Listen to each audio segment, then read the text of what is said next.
apresentada a palavra de Deus, eu quero convidar aqui o pastor Lucas, nosso amigo, que já é quase nosso sócio aqui no Ministério Rochedo, né?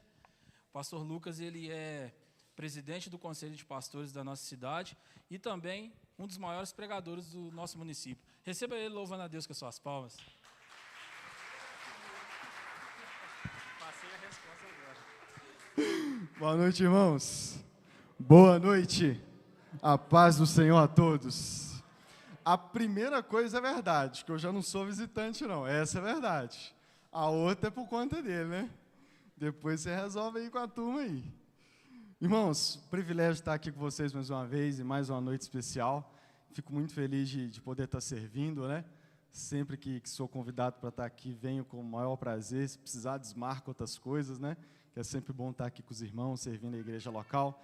Essa igreja séria, né, madura, púlpito sério, que tem, como se diz, alcançado pessoas na nossa cidade, sendo uma igreja relevante, uma igreja séria, apesar de nova ainda, né? Ainda é uma igreja nova, mas já alcançou uma maturidade, e que o Senhor possa fazer ainda coisas maiores na vida de vocês e através de vocês, amém? Estou aqui com meu fiel escudeiro hoje, minha esposa e filho, mais uma vez, não puderam vir. Estou aqui com meu fiel escudeiro Félix, que é um irmão lá da igreja, tem me acompanhado aí nas jornadas aí. Abra sua Bíblia comigo em 2 Coríntios, capítulo 11. A hora que o irmão falou 2 Coríntios 9, eu falei, na hora que ele falou 2 Coríntios, eu falei, agora vou ter que trocar, mas aí foi no 9. 2 Coríntios, capítulo 11, verso 1. Recebi a missão de tratar sobre, fazer um breve resumo do que foi a Reforma Protestante, e como que ela foi importante na história e ainda é hoje, né, as lições que nós podemos aprender e como elas são importantes para nós hoje ainda. Então, eu quero falar isso a partir desse verso de 2 Coríntios, capítulo 11, nós vamos ler do 2, 3 e 4 apenas. 2 Coríntios 11, a minha tradução aqui é a NAA, então talvez possa estar um pouco diferente da de vocês. Diz assim a palavra de Deus: tenho zelo por vocês com um zelo que vem de Deus, pois eu preparei vocês para apresentá-los como virgem pura a um só esposo, que é Cristo. Temo que, assim como a serpente, com a sua astúcia, enganou Eva, assim também a mente de vocês seja corrompida e se afaste da simplicidade e pureza devidas a Cristo. Pois se vem alguém que prega outro Jesus diferente daquele que nós pregamos, ou se vocês aceitam um espírito diferente daquele que já receberam, ou um evangelho diferente do que já aceitaram, vocês toleram isso muito bem. Podemos assentar? Oremos mais uma vez. Senhor Deus, fale aos nossos corações. Queremos te adorar agora, ouvindo a tua palavra. Que o Senhor abra o nosso entendimento, que o teu Espírito nos ajude na compreensão da tua palavra, e que possamos ver, Pai, como que esse verso, essa passagem, tem a ver com o tema dessa noite, que é o aniversário da Reforma Protestante, e como ainda é importante para nós meditar não só sobre essa passagem, mas sobre a história da tua igreja nessa terra. Em nome de Jesus, amém. Vou ler mais uma vez o verso 2 e 3. Tenho zelo por vocês com um zelo que vem de Deus, pois eu preparei vocês para apresentá-los como virgem pura a um só esposo, que é Cristo. Temo que, assim como a serpente, com a sua astúcia, enganou Eva, assim também a mente de vocês seja corrompida e se afaste da simplicidade e purezas devidas a Cristo. Essa última frase, assim também a mente de vocês seja corrompida e se afaste da simplicidade e purezas devidas a Cristo. Uma outra tradução da Bíblia diz assim: sua devoção simples e pura ao Senhor. Numa outra tradução diz: vocês estejam desviados da pureza simples do seu amor por Cristo. Como está tendo o curso, né, de 1 e 2 Coríntios, já está no meio, está começando, está na segunda já? Então quem está presente vai entender ainda melhor. As duas primeiras cartas de Paulo havia plantado a igreja em Corinto, e depois que ele treina líderes, deixa eles lá pastoreando a igreja, e ele vai para outras cidades para poder espalhar o evangelho por toda a Europa. Como toda igreja saudável, surge problemas na igreja, porque sim, igrejas saudáveis têm problemas, amém? Igreja saudável tem problema. Tem um pastor que até diz que se a nossa igreja não tem mais problema, pode registrar a data porque ela já morreu, porque igreja saudável tem problema, amém? Porque a igreja ela é feita de pecadores, salvos pela graça, mas que ainda continuam lidando com o pecado. Então, nós ainda vamos ter que lidar com o problema do pecado até a volta de Jesus. Então, igreja saudável tem problema. E isso é desde o início da igreja, desde o princípio, desde os apóstolos. Se você já leu as cartas do Novo Testamento, poderia arriscar dizer que as cartas do Novo Testamento são quase todas, com algumas exceções, para tratar de problemas no meio da igreja. Se você ler Atos dos Apóstolos, capítulo 2, 3, 4, 5 e 6, você vai ver que tinha problemas na igreja. Então, desde o início, a igreja tem problema. E Paulo aqui, depois de plantar a igreja aos Coríntios e começarem a surgirem os primeiros problemas, ele é informado desses problemas. Se você já leu 1 Coríntios capítulo 1, tinha problemas seríssimos lá, que nós oramos para que nunca tenha daqueles problemas aqui nessa igreja, né, que fique só nos mais ou menos e tudo mais, mas tinha problemas seríssimos na igreja aos Coríntios. E mesmo estando longe, Paulo escreve pelo menos 3 cartas para poder lidar com esses problemas da igreja. Essa de 2 Coríntios, dizem aí os estudiosos, que na verdade seria a 3ª carta que ele escreve para essa igreja, para lidar com os problemas da igreja. E já resumindo e indo para o capítulo 11, um dos problemas que Paulo identifica na igreja aos Coríntios, por quê?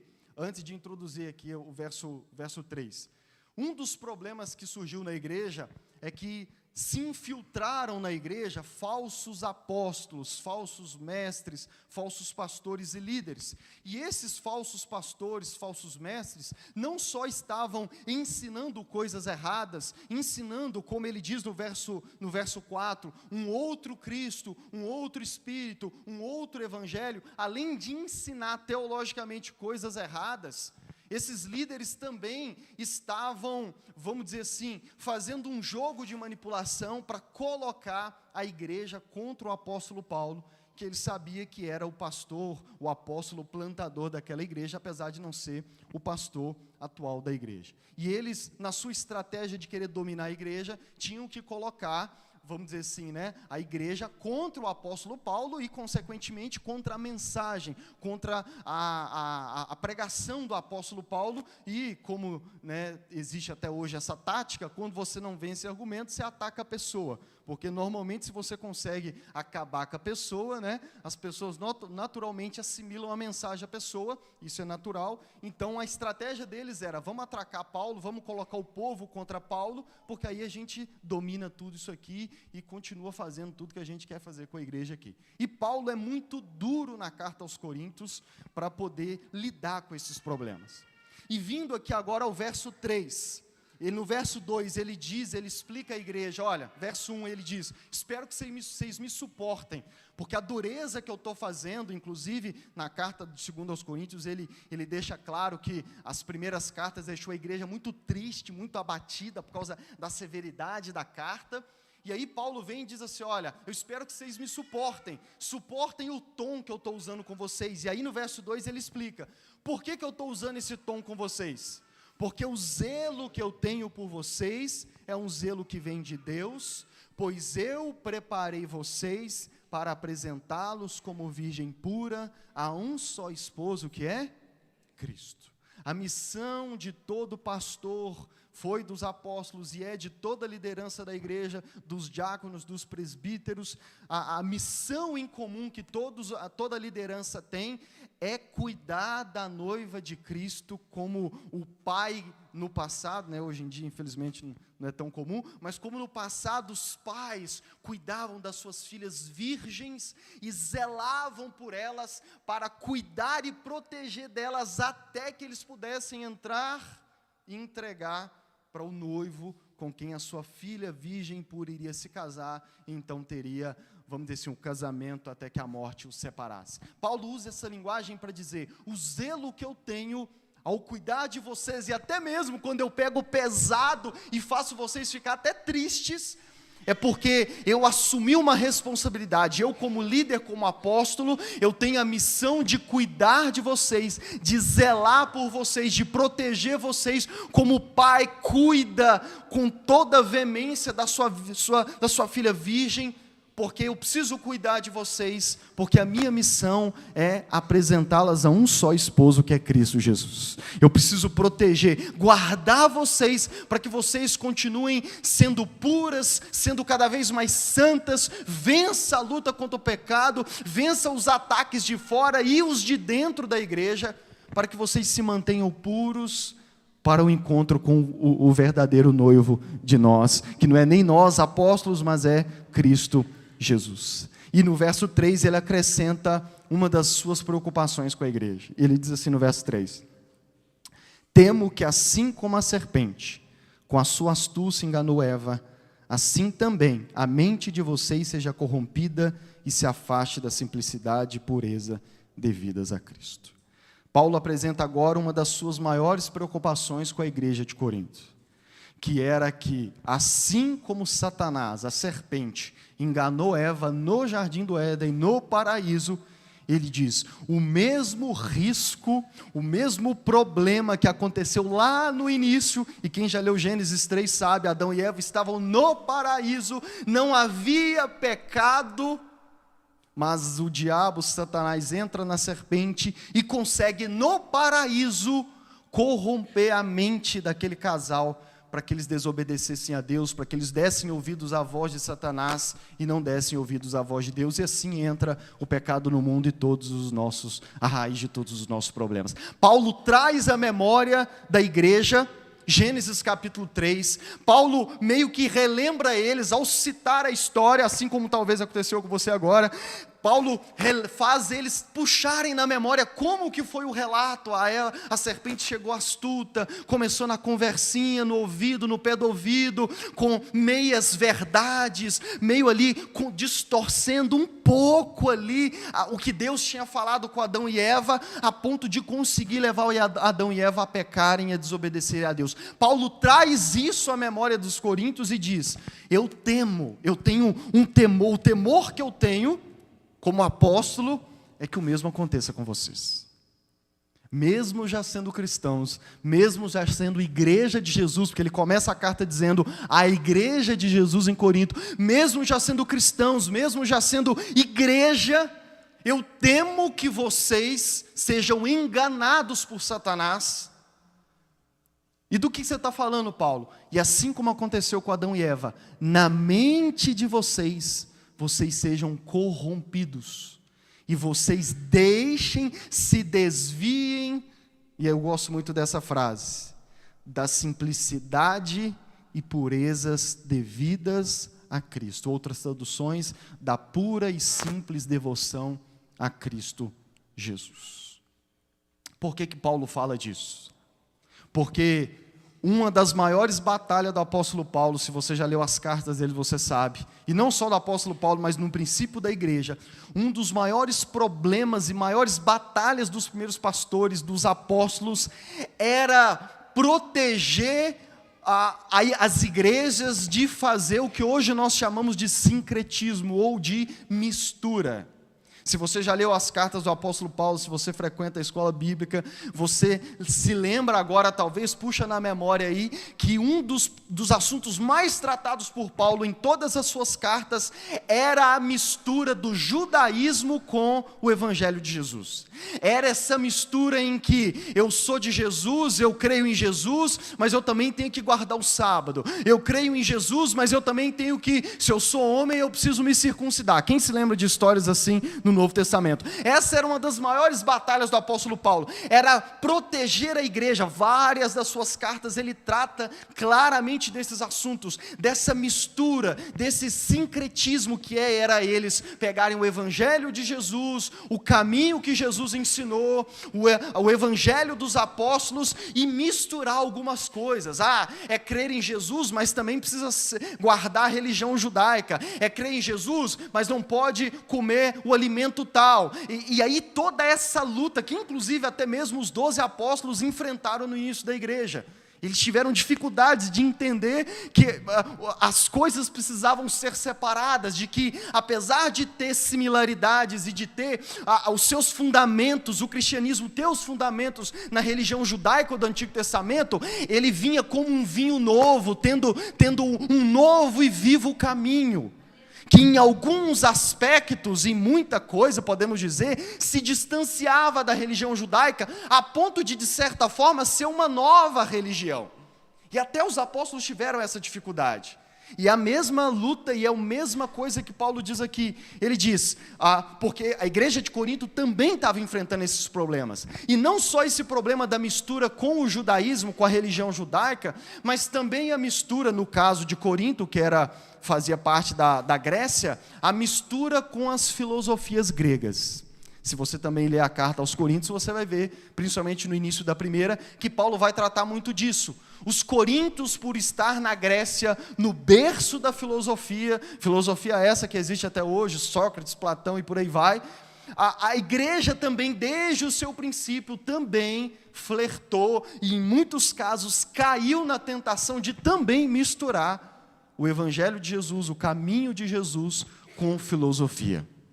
E aí eles se encantavam com oratória, se encantavam, misturavam a teologia com a filosofia e virava aquela bagunça. Isso, quem estuda a história da igreja vê que esse foi um problema que se arrastou por muitos anos ainda. É disso que Paulo está tratando. Qual que é o ponto que eu quero enfatizar aqui? É que olha a linguagem que Paulo usa. Ele diz, eu temo que Satanás corrompa a mente de vocês e os faça deixar a pureza e a simplicidade da devoção a Cristo, do caminho e do evangelho que é Cristo. Irmãos, o evangelho ele é simples e ele deve ser puro. A olho nu, essa água é pura, sim ou não? Não tem mistura nenhuma aqui. Pelos evangelhos e até mesmo as cartas dos apóstolos, nós recebemos um evangelho, uma mensagem do evangelho, um Cristo, um Espírito, para usar a linguagem de Paulo. Nós recebemos um caminho que ele é simples e ele deve ser mantido puro. O puro aqui é sem mistura. Sem mistura seja do judaísmo, da religião judaica, a mistura seja das filosofias gregas. O caminho, o evangelho de Jesus, ele tem os seus próprios caminhos, ele tem a sua própria, até mesmo podemos dizer, a sua própria filosofia de vida, ele tem os seus caminhos. E Paulo está dizendo que uma das primeiras estratégias de Satanás, na verdade, a mesma estratégia que Satanás usou no princípio de todas as coisas, é a estratégia que ele usa também no início da igreja, que é levar a igreja, é enganar a igreja, para que ela abandone, se desvie e deixe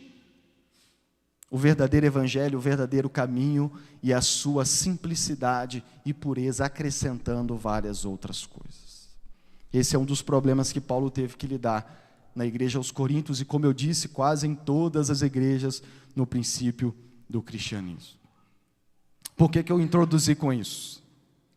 Porque ao lembrar da reforma protestante, nós estamos celebrando, né? Sempre no mês de outubro, é quase o mês inteiro onde a gente celebra, as igrejas celebram a reforma protestante, especificamente a data mais específica é dia 31 de outubro, e esse ano faz 507 anos que nós celebramos e comemoramos a reforma protestante por ela ter acontecido e relembramos também a importância dela.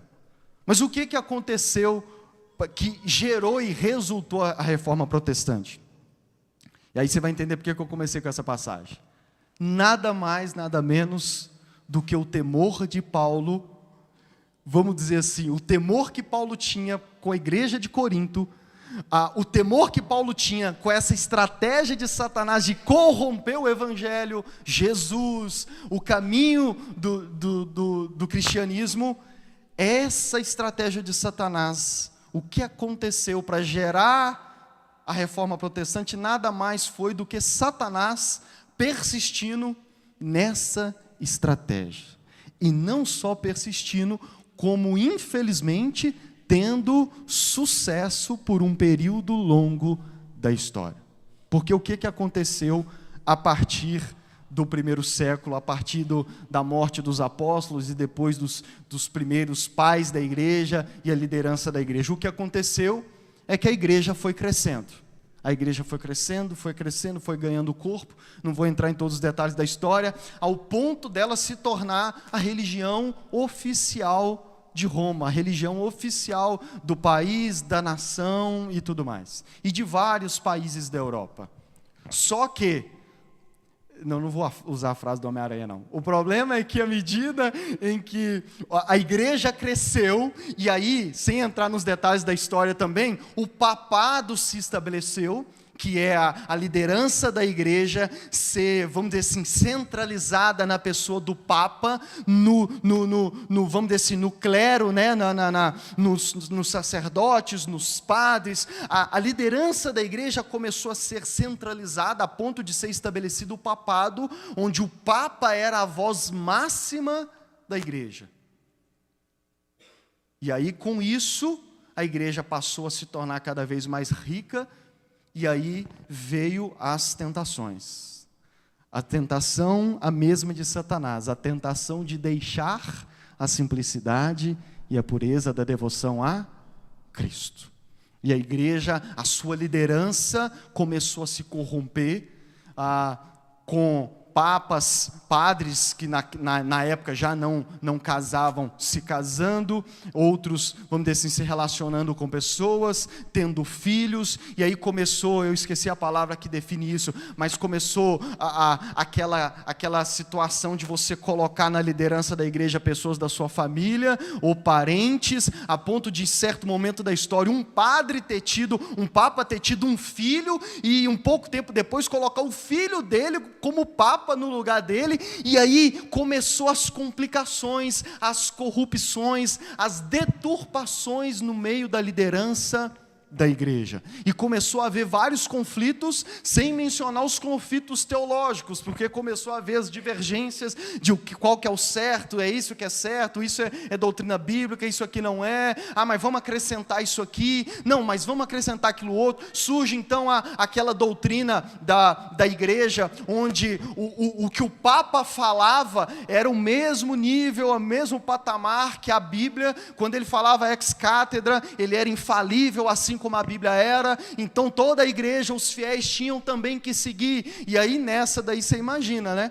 Muda Papa, fala novas coisas, e começa aquela bagunça, a ponto de, no século X, ali entre 900, para frente de 900 depois de Cristo, haver o primeiro cisma na igreja, a primeira divisão, onde se divide entre igreja ortodoxa do Oriente, e do outro lado, o que até hoje é conhecido como a Igreja Católica Apostólica Romana. E há esse cisma na igreja por causa das divergências teológicas e também por causa de todos esses atritos, que essas corrupções várias tinham surgido no meio da igreja. E a partir daí, as coisas, principalmente aqui, é história, tá, irmãos?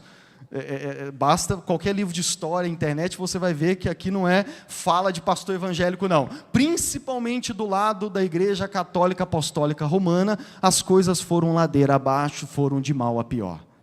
E aí a corrupção da igreja, e não bastasse as coisas internas, começaram a surgir coisas internas, que é a igreja cada vez mais ganhando poder e influência, atraindo olhares de pessoas de fora, inclusive olhares do povo do mundo político, e aí começa aquela barganha que não é novidade hoje em dia, aquela barganha, aquela relação perigosa entre igreja e política.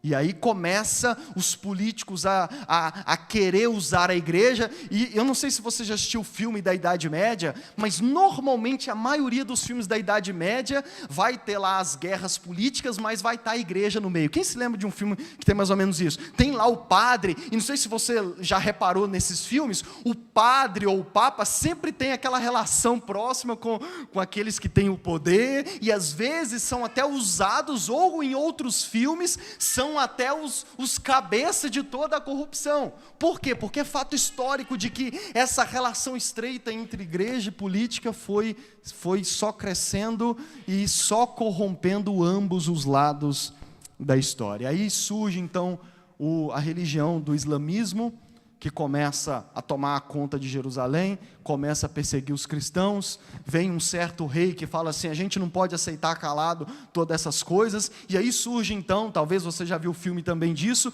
surgem as famosas cruzadas, que nada mais é do que as famosas também guerras santas, onde a igreja começa a encorajar não só sua liderança, os fiéis, como todos os membros leigos, até por um período da história, crianças eles mandavam para a guerra. Para quê? Para vencer o islamismo, porque a religião do Islã surgiu, começou também a tomar conta da Europa, e a igreja então, nesse chamado de Deus, começa a se mobilizar e começa a pegar em espada e tudo mais para poder vencer. E aí entra aquele período caótico das guerras santas, das famosas cruzadas, onde uma religião combate a outra, a ponto deles mandarem até mesmo crianças para poder guerrear nessas guerras. Depois disso vem as santas inquisições, onde a igreja perseguia, matava, torturava todos aqueles que discordavam, todos aqueles que para eles eram os hereges. E aí começa só ladeira abaixo.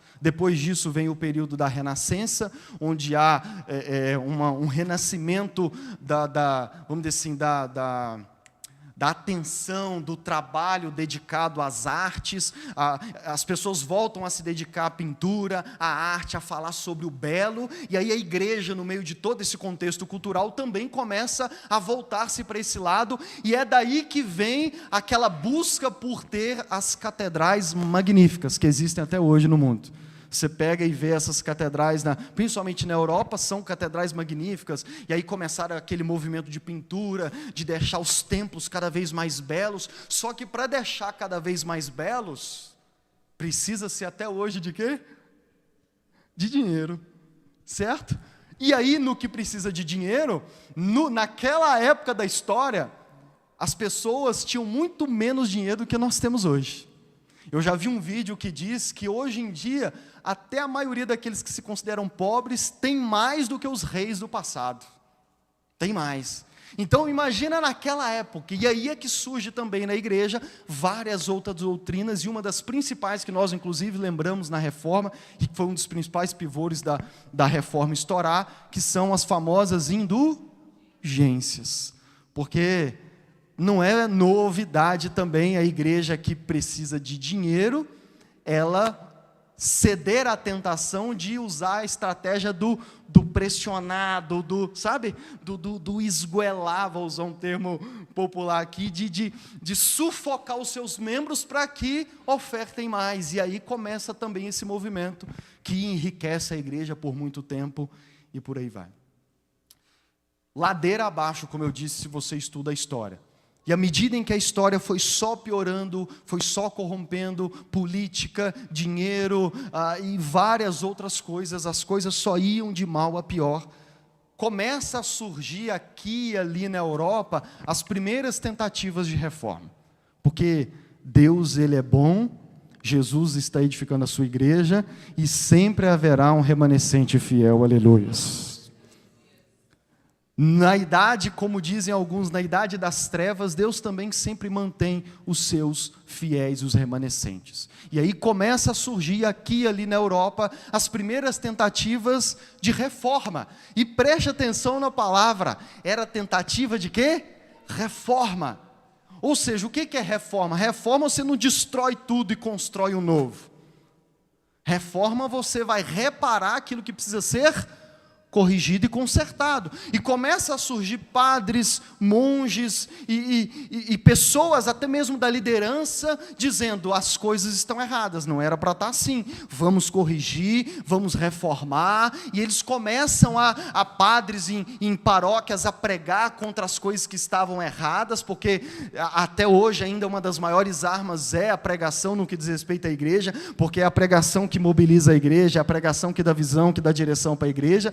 Então começaram esses homens, porém, a igreja católica apostólica romana mais encorpada, começou a calar e a silenciar e a expulsar e também matar, de fato, muitos desses que foram surgindo para tentar reformar a igreja. E nesses nomes nós temos John Wycliffe, Savonarola, John Ross, para falar apenas de alguns que tentaram reformar a igreja, mas sem sucesso, porque nenhum deles conseguiu, vamos dizer assim, ser ouvido, vamos dizer assim, porque eles eram abafados ou morriam sem que a sua mensagem de reforma chegasse e alcançasse uma expressividade no meio da igreja, sendo a maioria deles silenciados pela própria igreja.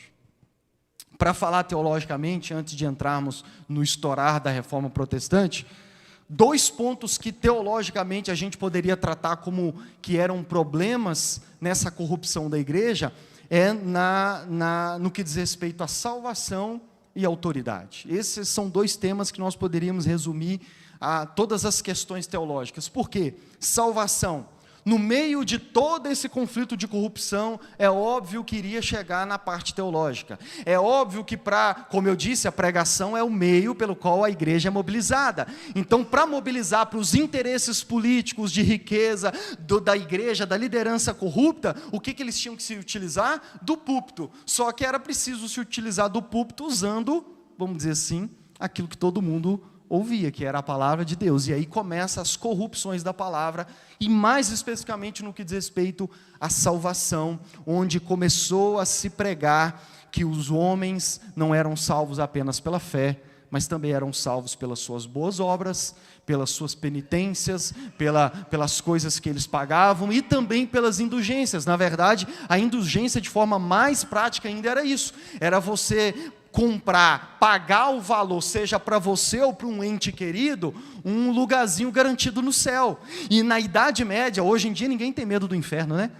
Diz uma pesquisa aí que ninguém acha mais que vai para o inferno, mas na Idade Média, a maioria das pessoas tinha certeza que ia para o inferno. Essa era a certeza que o povo tinha. Hoje o pessoal acha que ninguém vai para o inferno, mas na Idade Média a certeza é que todo mundo ia para o inferno. Então, imagina como essa pregação dizendo, olha, se você der tanto de oferta, seu lugar está garantido.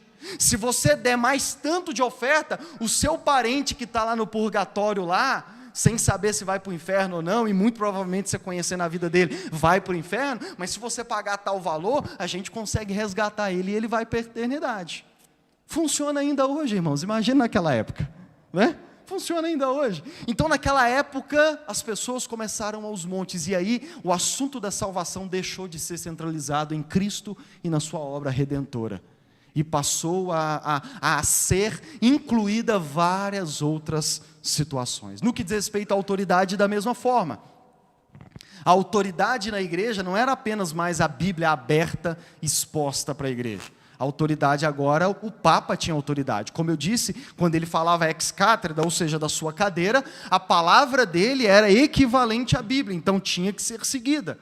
E aí começa a se acrescentar naturalmente também um peso na palavra de toda a liderança da igreja. E aí também a questão da autoridade, ela sai não só por deixar de ser centrada em Cristo e na palavra, nas Escrituras, como também passa a ter o mesmo peso de autoridade, a liderança da igreja, de forma que eles até mesmo se tornassem infalíveis. Surge então na história da igreja, depois de muitas tentativas, surge um homem, que não era padre, mas ele era um monge, ele dedicava a sua vida aos estudos das Sagradas Escrituras. E o nome dele você deve se lembrar, Martinho Lutero. O monge Martinho Lutero. Se você já assistiu o filme dele ou já leu a história dele em algum lugar, ele era essa típica pessoa da Idade Média que tinha medo do inferno. Dizem que o chão que ele areava lá do monastério era o mais limpo, porque ele usava ali para meio que como uma espécie de pagar pelos seus pecados. Dizem que Lutero era encontrado várias vezes desmaiado de tanto se chicotear, acreditando que, vamos dizer assim, na automutilação ele também teria os seus pecados perdoados. Até que, resumindo a história, ele era, vamos dizer assim, para a gente entender, professor de escola bíblica. Ele, preparando os seus estudos, ele relê Romanos 1,17. Mas o justo, por sua fé, viverá. E ali, mesmo já sendo monge, ali ele nasce de novo. O Espírito Santo regenera o coração dele, e ele então tem um novo nascimento, entende a verdadeira mensagem da cruz, do verdadeiro evangelho, e ele então começa, de forma inquieta que ele era, a começar a falar para os 4 cantos que as coisas precisavam mudar. Nessa época também o povo não tinha acesso à Bíblia. O povo não tinha acesso à Bíblia nessa época. Eles ouviam apenas o que os padres falavam, e aí, para piorar a situação, os cultos ou as missas eram feitas em latim, que era uma língua que o povo não falava. Então você imagina, eu chegar aqui, tem alguém aqui que sabe inglês? Inglês é arriscado ter alguém. Fluente? Não. Então imagina eu chegasse aqui e estar esse tempo todo aqui pregando em inglês. Vocês iam entender alguma coisa? Imagina se cada um dos que aqui subissem começasse a falar, tomando o microfone, a cantar e tudo mais em inglês, em alemão, em russo. Nós não iríamos entender nada, mas era mais ou menos assim as missas e os cultos no início da igreja. E aí Lutero surge e Deus dá para ele uma força a mais, um gás a mais, umas costas mais largas, e Lutero então, no dia 31 de outubro, que é dito que foi nesse dia, ele fixa na capela de Wittenberg as suas famosas 95 teses. Eu não sei se você já leu as 95 teses, mas faça isso. Você vai ver que o que Lutero faz é uma convocação à liderança para discutir. O que Lutero queria não era pôr fogo na Alemanha, inicialmente. Lutero, esse ato de fixar na porta era o que normalmente os acadêmicos faziam. Hoje em dia o pessoal manda no WhatsApp, né? Convoca o pessoal por edital no jornal. Não, na época eles fixavam na porta da capela, e assim ele fez, convocando a liderança da igreja para discutir todos os 95 pontos que ele acreditava que estava errado, não só na prática da vida da igreja, como também na teologia da igreja. E ali os 2 principais pontos de crítica dele era a postura do papado, da liderança da igreja, e também a cobrança das indulgências. Se você já viu o filme, se não viu, procure no YouTube, tem dublado lá o filme inteiro, você vai ver que envolveu vários outros caminhos onde Lutero começa. Lutero, por exemplo, tem uma cena no filme, que eu não sei até onde é verdade, mas o filme ilustra até mesmo um dia em que, naquela época, quem se suicidava para a igreja era um pecado imperdoável, a ponto de não poder ser enterrado, nem mesmo no cemitério onde os outros fiéis da igreja eram. E tem uma cena no filme em que Lutero, acontece isso com uma pessoa, e Lutero então fica indignado, porque eles não iam dar, vamos dizer assim, aquele enterro digno para ele, e ele começa a cavar a cova ele mesmo, e começa a brigar com todo mundo para que aquela pessoa tivesse pelo menos um enterro digno. Isso é uma das coisas que havia na época. Então ele começa, e Deus dá para ele uma graça especial, porque nem todos na história da igreja vão ter essa graça. Deus dá para ele uma graça especial, de que os outros que não haviam sido ouvidos, Lutero começa a ser ouvido. E as pessoas começam a ouvir, e gera um burburinho na igreja. Ele é ameaçado de morte, ele é convocado para retirar as coisas que ele havia dito, e ele é pressionado por alguns anos, a ponto de, por fim, ele falar: não nego, não retrocedo, não tiro uma vírgula do que eu escrevi e de tudo que eu tenho dito, a menos que vocês me convençam pela palavra de Deus que eu estou errado. Mas se vocês não assim fizerem, eu sou cativo à minha consciência e à palavra de Deus. E ele se mantém firme e infiel. E acontece até mesmo guerra na Alemanha, mas Deus usa toda essa história para começar uma mudança na Europa e no cristianismo, que é o que a gente chama hoje de reforma protestante. Para citar apenas 3 das teses de Lutero, que para mim resume todos os 2 pontos dele. Olha o que ele diz na tese 27. Pregam futilidades humanas quantos alegam que no momento em que a moeda soa, ao cair na caixa, a alma se vai do purgatório. Porque essa era uma das pregações, principalmente de um homem especial que rodava as igrejas nas missas pregando. Se você ofertar no gasofilácio, no momento em que a moeda fizer o barulho caindo lá, porque na época a maioria dos valores era moeda, no exato momento em que a moeda cair lá, a alma sai do purgatório e entra na eternidade. Não é velho, vocês estão percebendo que não é velho esses discursos? Já existia lá naquela época. E aí, na tese 27, ele diz: pregam futilidade todos aqueles que dizem essa besteira, de que na hora que a moeda cai, a alma sai do purgatório. Na tese 33 ele diz assim: há de acautelar-se muito e ter cuidado daqueles que dizem: a indulgência do Papa é a mais sublime e mais preciosa graça ou dádiva de Deus, pela qual o homem é reconciliado com Deus. Indulgência, dinheiro, caiu lá, o Papa dá a sua, vamos dizer assim, a sua indulgência, o seu perdão, a sua declaração de que você está perdoado, ou para quem você ofertou está perdoado. E aí Lutero diz assim: tem que tomar cuidado quem fica afirmando, e aqui é o detalhe importante, que eles não só afirmavam isso, mas olha o que ele diz na tese, que a indulgência do Papa é a mais sublime e mais preciosa graça ou dádiva de Deus, pela qual o homem é reconciliado com Deus. Percebeu o horror que era a pregação da igreja na época? Tudo isso por causa de todo esse poder, todas essas corrupções. Na tese 62 ele diz assim: o verdadeiro tesouro da igreja é o santíssimo evangelho da glória e da graça de Deus. Esse é o verdadeiro tesouro da igreja, o evangelho da graça e da glória de Deus. E aí você imagina, hoje tem alguns mais corajosos que vão para a internet fixar suas teses na internet, né? Porque o pessoal usa a internet hoje, né? Tem uns pastor doido que vai para a internet fixar as teses contra as igrejas hoje e são caçados, imagina na época. Resumindo a história, começa uma guerra daqui e dali, outras reformas começam a estourar, aproveitando ali vou usar uma linguagem de hoje, o hype ali da reforma de Lutero, e outras começam a estourar, alguns outros pastores e padres, outros padres, sacerdotes começam a se levantar também, a criar coragem. Aí Lutero estava sendo ouvido na Alemanha, ou pelo menos conseguindo fazer um efeito, e aí outros começam também, como por exemplo Ulrich Zwinglio, e eu destaquei ele porque diz a história que Zwinglio enfatizou também a pureza do culto. Zwinglio dizia: tem muita coisa no culto, o culto não precisa disso tudo.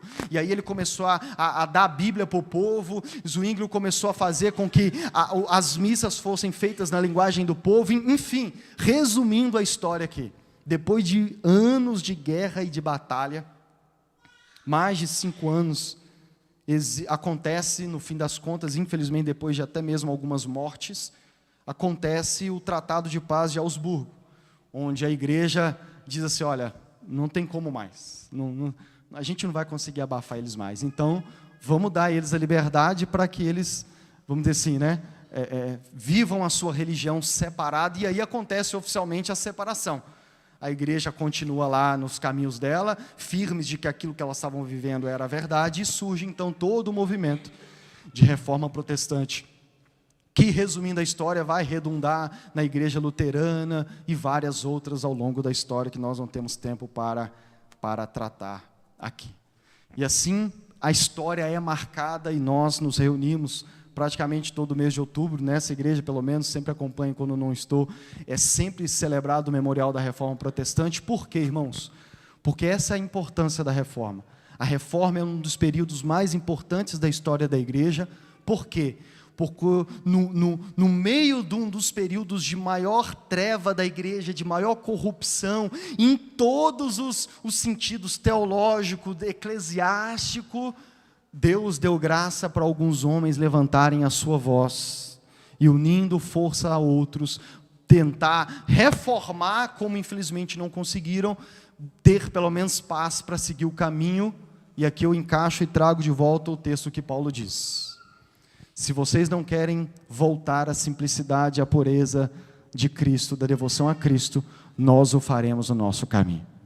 Então surge todo o lado da reforma protestante, em que nós somos, vamos dizer assim, herdeiros e filhos dessa reforma protestante. De certo sentido, podemos dizer que é por causa dela que hoje nós estamos aqui como igreja evangélica e temos, de certa forma, liberdade. Não tem nenhum católico apostólico romano invadindo aqui ou nos ameaçando porque vão acabar com a gente porque a gente é herege. Ainda consideram a gente herege, mas não caçam a gente mais. Amém? Isso é verdade, está lá nas doutrinas deles. Resumindo tudo até aqui, para mim ir para a conclusão. Resumindo e pontuando, então, os problemas da igreja. E volto a fazer o link. Como eu disse, por isso eu escolhi esse texto de Paulo. Porque preguei ele a semana passada na igreja, mas aí também pensei que ele poderia ser uma base bíblica para toda a história. O que aconteceu? A igreja se corrompeu teologicamente ao longo da história, através da introdução de heresias, da corrupção da centralidade de Cristo e da autoridade das Sagradas Escrituras. E aí vem também, o povo não tinha acesso à Bíblia. Hoje, eu não sei quantas Bíblias você tem, mas normalmente é fácil achar hoje crente que tem mais de uma Bíblia. Por exemplo, eu tenho um aplicativo no celular que tem aqui umas 10 traduções de Bíblia baixada. E eu sempre uso para comparar traduções. Então hoje é fácil, nós temos várias traduções, mas na época o povo não tinha Bíblia. Você já tentou imaginar o que é você ser crente sem Bíblia, sem ter acesso à Bíblia? Pelo menos não deveríamos imaginar o que é isso, né? Também teve a corrupção da liturgia do culto, a missa não era na linguagem do povo, a língua, e sem falar na idolatria, porque eu não vou focar muito nisso, mas tinha também a idolatria a santos e tudo mais. Veio a corrupção da igreja, do papado, veio a extorsão do povo por causa da ganância, que foi as indulgências, e o envolvimento e a influência da igreja no meio do jogo político, tanto de ser influenciado, como depois de passar, de certa forma, a também exercer um envolvimento em todo o jogo político que sempre esteve na história do mundo. Esse é o resumo de como que a igreja, ao longo dos séculos, como Paulo diz aos coríntios, e temia nos coríntios, essa é uma tentação que Satanás conseguiu, infelizmente ainda consegue, mas esse é o próximo ponto, conseguiu, vamos dizer assim, infiltrar na igreja, que é a igreja deixar, guarde essa frase, a simplicidade e a pureza da devoção a Cristo.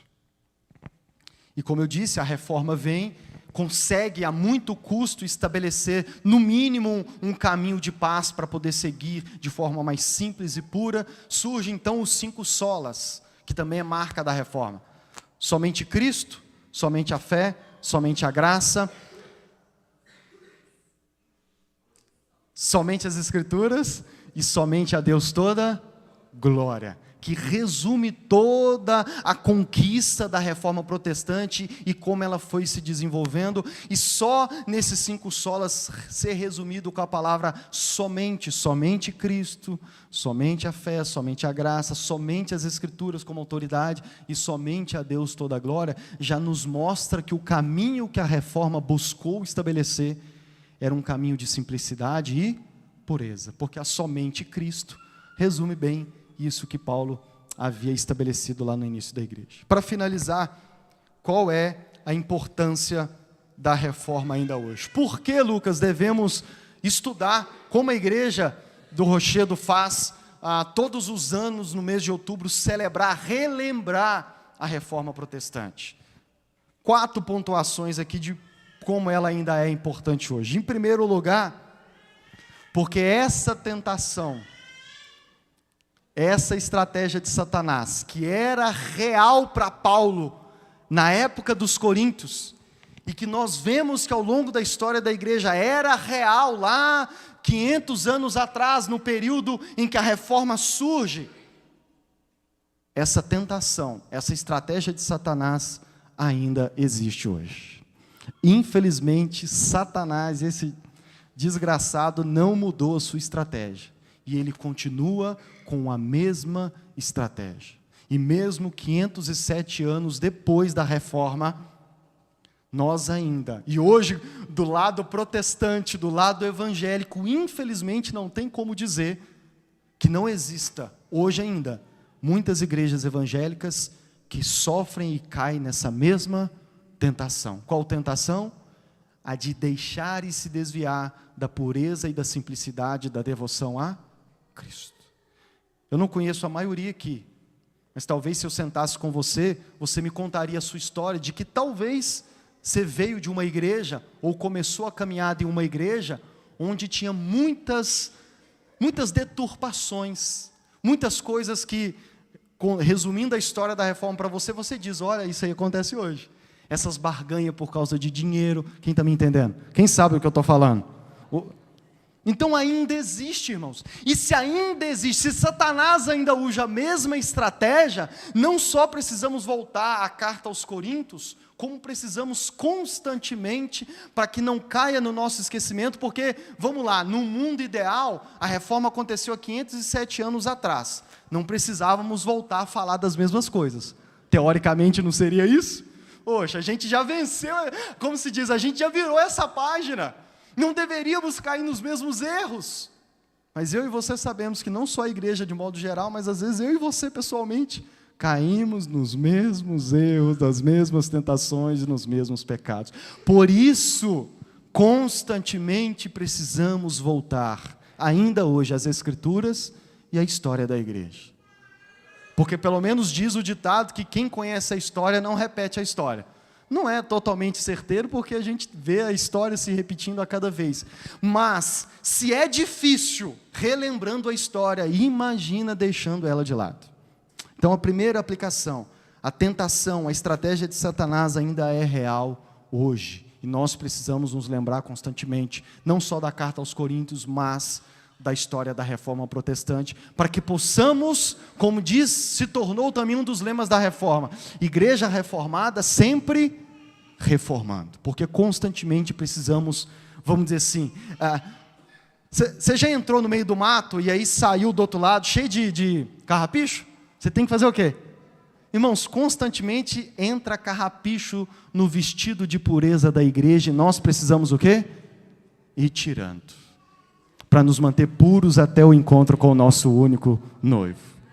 Segunda aplicação, Paulo exorta e corrige a igreja em Corinto. Os reformadores fizeram o mesmo na sua época, e nós ainda hoje devemos fazer. Segunda lição, Paulo, como eu disse para vocês, uma igreja saudável tem problemas, e problemas graves. Mas qual que é o modo apostólico de lidar com esses problemas? Corrigindo. Se precisar fazer a igreja pingar lágrima de tristeza, se é para corrigir, lembremos de Hebreus, Deus exorta e corrige os filhos a quem Ele ama. Devemos fazer a mesma coisa como liderança e cristãos. Amém? Precisamos, não podemos aceitar. Uma vez eu ouvi de uma pessoa, eu não posso me levantar contra o sistema que estava aí antes de eu chegar. Isso é problemas de igrejas atuais.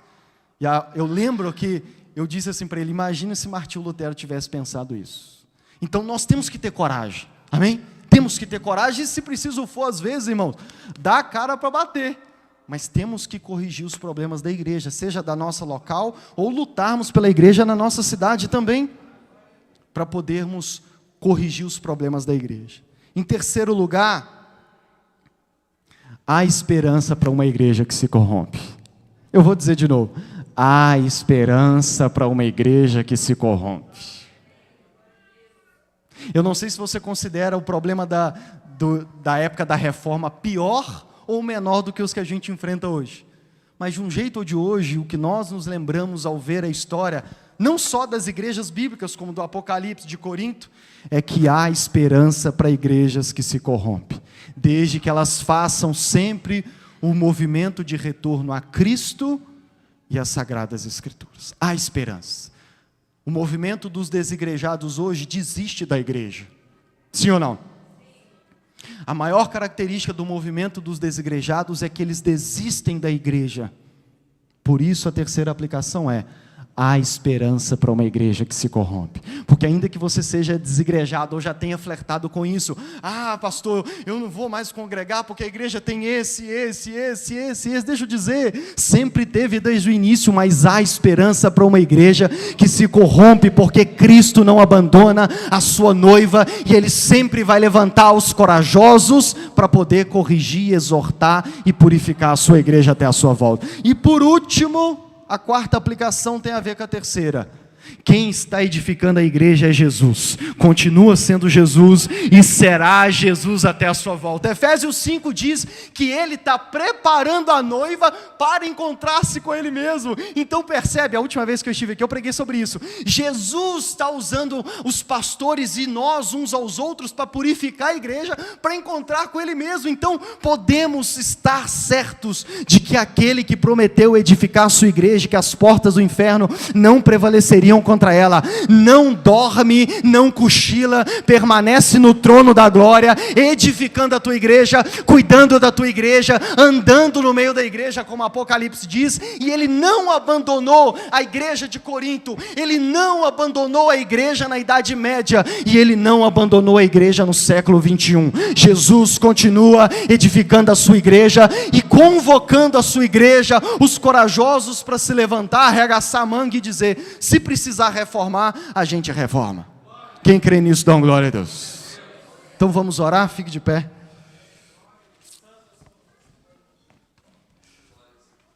Que a história, que relembrar a história também desperte homens e mulheres corajosos no meio da igreja, pastores e líderes corajosos para quê?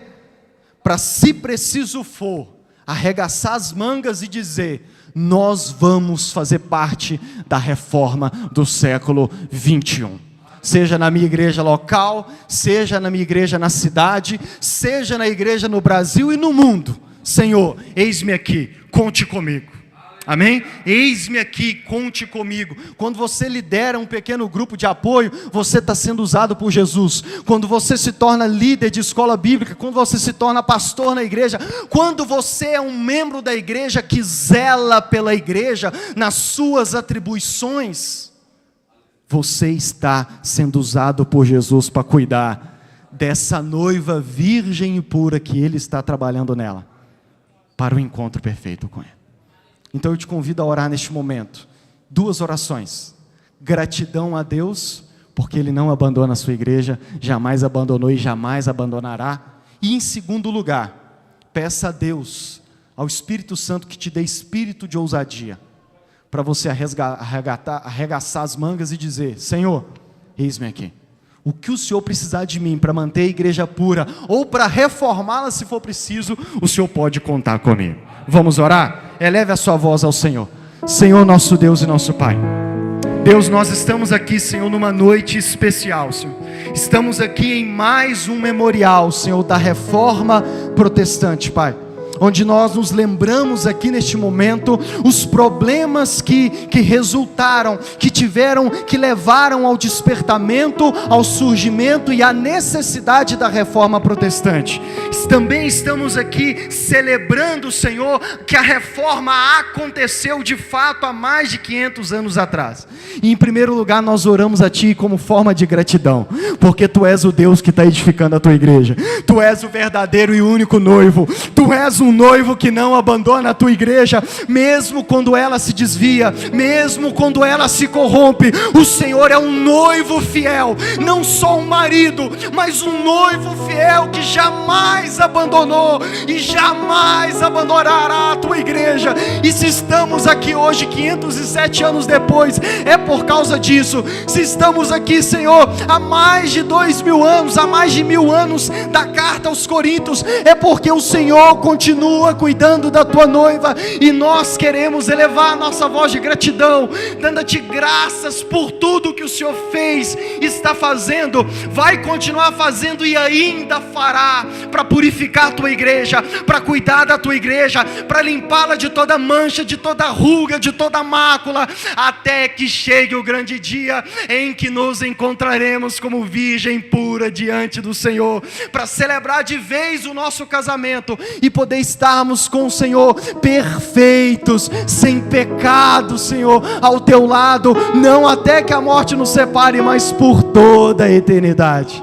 Em segundo lugar, Senhor, nós Te pedimos e clamamos, Pai, não só no período apostólico, mas em toda a história da igreja, e hoje não deixa de ser verdade. Nós precisamos de homens e mulheres corajosos, Pai, que arregassem a manga das suas camisas, Senhor, e se preciso for, Pai, se colocam à disposição do Senhor, para manter a pureza da igreja, para zelar pela igreja como Paulo zelava, como o Senhor zela, Senhor. O Senhor usa os líderes, o Senhor usa uns aos outros para zelar pela tua igreja, para cuidar dela, Pai. Portanto, que o Senhor encontre no Ministério Rochedo, Pai, homens e mulheres fiéis, corajosos, com espírito de ousadia, Pai, para dizer: eis-me aqui, Senhor, eis-me aqui para cuidar da tua igreja, eis-me aqui para cuidar da tua noiva como parte dela, e eis-me aqui também para até mesmo reformá-la se for preciso. Tudo isso para que a tua noiva se mantenha pura e com a sua pureza mantenha a simplicidade e a pureza da devoção a ti. Que possamos nos lembrar que somente Cristo é a salvação, somente a fé é o meio dessa salvação, que a salvação é somente pela graça e não depende de nós ou das nossas boas obras, que somente as Sagradas Escrituras são a nossa regra de fé, prática e revelação do Deus verdadeiro, Senhor, e que no fim das contas tudo seja para a glória eterna do Senhor.